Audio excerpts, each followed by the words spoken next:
Hi hello friends, இப்போ நம்ம equation பிராண்டோட மாடல் நம்பர் DS-PHA48-EB அப்படிங்கிற டிவைஸ் எப்படி கான்ஃபிகர் பண்ணுறது அப்படிங்கிறத நம்ம பார்ப்போம். இது மோஸ்ட்லி எங்கெங்கே யூஸ் பண்ணுவோம் அப்படின்னா, நம்ம கேஷ் கவுண்டர் இந்த மாதிரி ஏரியாவில் பேனிக் பட்டன் ப்ரெஸ் பண்ணால் சவுண்ட் அலாரம் வர மாதிரி நம்ம இதை செட் பண்ணிக்கலாம்.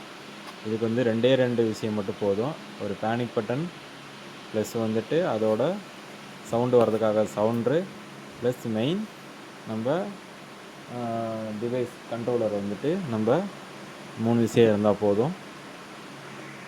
இப்போ நம்ம கான்ஃபிகரேஷன் பார்த்துடலாம். இப்போ நம்ம அதோட டிவைஸோட ஐபியை லாகின் பண்ணிக்கிறோம். அதோட யூசர் நேம் வந்து எப்போதும் டிஃபால்ட்டாக அட்மின் தான் இருக்கும்.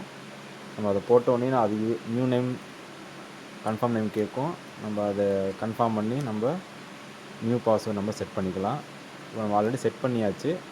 ஸோ இப்போ நம்ம வந்துட்டு யூசர் நேம் பாஸ்வேர்டு போட்டு என்ட்ரு கொடுத்தோம் அப்படின்னா லாகின் பேஜ் உள்ளே வந்துடும். இதுதான் அதோட அலாரம் ரிசீவிங் சென்டரோட லாகின் பேஜ். இதில் நம்ம வந்துட்டு ஜோன் வந்து ஆட் பண்ணிக்கலாம். இப்போ ஏரியா வந்து நம்ம ஆட் பண்ணணும். நம்ம ஆல்ரெடி வந்துட்டு 6 ஏரியா நம்ம ஆட் பண்ணிட்டோம். ஸோ நம்ம இப்போ 7வது ஏரியாவை ஒன்று ஆட் பண்ணுறோம். அதுக்கு வந்து நேம் கொடுத்துக்கணும். நேம் கொடுத்துட்டு நம்ம ஜோன்ஸ் சேவ் பண்ணிட்டோம் அப்படின்னா நம்ம எந்த ஏரியாவில் நம்ம ஃபிக்ஸ் பண்ணியிருக்கோமோ அந்த ஏரியா வந்து நம்மளுக்கு செட் ஆகிரும். இப்போ நம்ம 7 ஏரியா நம்ம செட் பண்ணியிருக்கோம். ஸோ அதோட ஸ்க்ரீன் தான் இது. நெக்ஸ்ட் நம்ம ஜோன் அப்படிங்கிற ஆப்ஷன் போகிறோம். ஆல்ரெடி நான் ஒரு ஜோன் ஆட் பண்ணியிருக்கேன். இப்போ நம்ம மேலே ஆட் கொடுத்து நம்ம ஒயரில் பண்ணியிருக்கோம். ஸோ ஒயர் கொடுத்து கண்ட்ரோல் பேனலில் ஜோன் வந்து நம்ம செட் பண்ணுறோம். செட் பண்ணோன்னே அது எந்த லொக்கேஷன் அந்த ஜோன் அப்படின்னு கேட்கும். நம்ம ஆல்ரெடி செட் பண்ணி வச்சுக்க 7 லொக்கேஷன்லேருந்து ஒரு லொக்கேஷன் நம்ம அதில் ஆட் பண்ணிக்கிறோம்.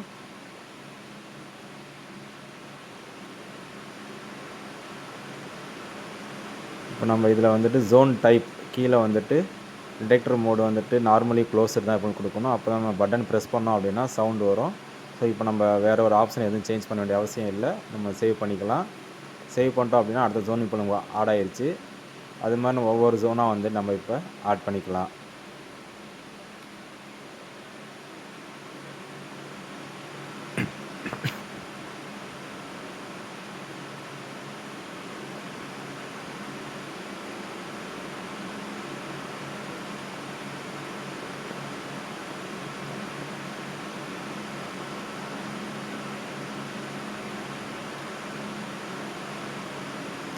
இந்த மாதிரி நம்ம ஒவ்வொரு ஜோனாக நம்ம ஆட் பண்ணலாம். மொத்தம் நான் இப்போ வந்துட்டு 7 லொக்கேஷனுக்கு 7 ஜோன் வந்து ஆட் பண்ணியிருக்கேன். நம்ம ஒரு ஜோன்லேயே 2 பட்டன் கூட நம்ம ஆட் பண்ணிக்கலாம். இப்போ அடுத்து சவுண்டர் நம்ம ஆட் பண்ணணும். ஏன்னா சவுண்டர் நம்ம ஆட் பண்ணால் தான் அந்த சவுண்டர்லேருந்து நமக்கு சவுண்டு வந்துட்டு பட்டன் அழுத்தினோடனே வரும். ஸோ சவுண்டர் ஒரே ஒரு ஆப்ஷன் தான். சவுண்டர் வந்துட்டு இன் கொடுத்து நெக்ஸ்ட் கொடுத்துட்றோம். எந்தெந்த லொக்கேஷனுக்கு அந்த சவுண்டரை நம்ம ஆட் பண்ணுறோம் அப்படின்னு ஒன்று இருக்குது. நம்ம வந்து அதில் 7 லொக்கேஷனுமே நம்ம இதில் ஆட் பண்ணிக்கலாம்.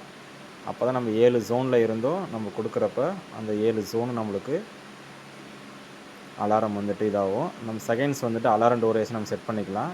10 செகண்ட்லேருந்து 180 செகண்ட்ஸ் வரைக்குமே நம்ம செட் பண்ணிக்கலாம்.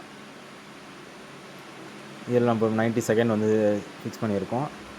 ஸோ சவுண்டருக்கு நம்ம வந்துட்டு சவுண்டர் ஒன்றுனே கொடுத்துர்லாம். அப்படி இல்லை நம்ம வந்துட்டு லொக்கேஷன் எங்கே இருக்கணும் சவுண்டரு அப்படின்னு சொல்லி நம்மளுக்கு வரணுன்னா அந்த லொக்கேஷன் நம்ம நேம் கொடுத்து நம்ம சேவ் பண்ணிக்கலாம்.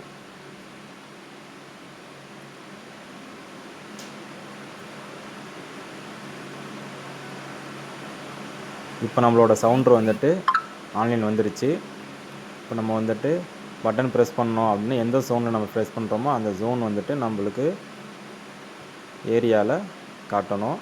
இப்போ நம்ம வந்துட்டு மொத்தம் 7 ஜோன் ஆட் பண்ணியிருக்கோம். ஸோ 7 வந்து நம்மளுக்கு இங்கே கவுண்டில் காட்டுது. இப்போ நம்ம ஒரு சின்ன மிஸ்டேக் பண்ணியிருக்கோம். என்னென்னா ஜோனில் பேனிக் பட்டன் நம்ம இது பண்ணலை. ஸோ நம்ம அதில் வந்துட்டு ஒவ்வொரு ஜோனுக்கும் வந்துட்டு பேனிக் பட்டனு நம்ம ஆட் பண்ணுறோம். ஜோன் 2 ஓப்பன் பண்ணுறோம். அதில் நேம் வந்துட்டு ரெஃப்ரெஷ் ஆகும். ரெஃப்ரெஷ் ஆகிட்டு உள்ளே வரப்போ நம்மளுக்கு வந்துட்டு அந்த டிடெக்டர் டைப் வந்துட்டு பேனிக் பட்டன் நம்ம சேஞ்ச் பண்ணணும். சேஞ்ச் பண்ணோம் அப்படின்னா ஒவ்வொன்றுக்கும் சேஞ்ச் பண்ணால் நம்மளுக்கு அங்கே வந்துட்டு இன்ஸ்டன்ட் பதிலாக நம்மளுக்கு பேனிக்னு காட்டணும். அதே மாதிரி ஒவ்வொரு ஜோனுக்கும் நம்ம செட் பண்ணிக்கலாம்.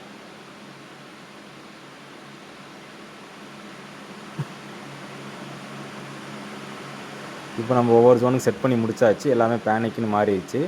ஸோ அதோடு நம்மளுக்கு இங்கே வந்து எல்லாமே வந்துட்டு விசிபிள் ஆக ஆரம்பிச்சிருச்சு.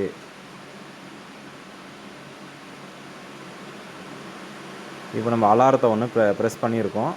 அதாவது பேனிக் பட்டனை ப்ரெஸ் பண்ணோடனே இங்கே அலாரம் வந்துட்டு உங்களுக்கு காட்ட ஆரம்பிச்சிருச்சு. இப்போ வந்து அதில் உங்களுக்கு சவுண்டு வந்துட்டு வந்துக்கிட்டு இருக்கு.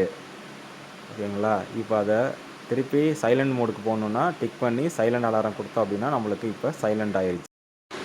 நெக்ஸ்ட் நம்ம இந்த எக்ஸ்பேண்டரை யூஸ் பண்ணி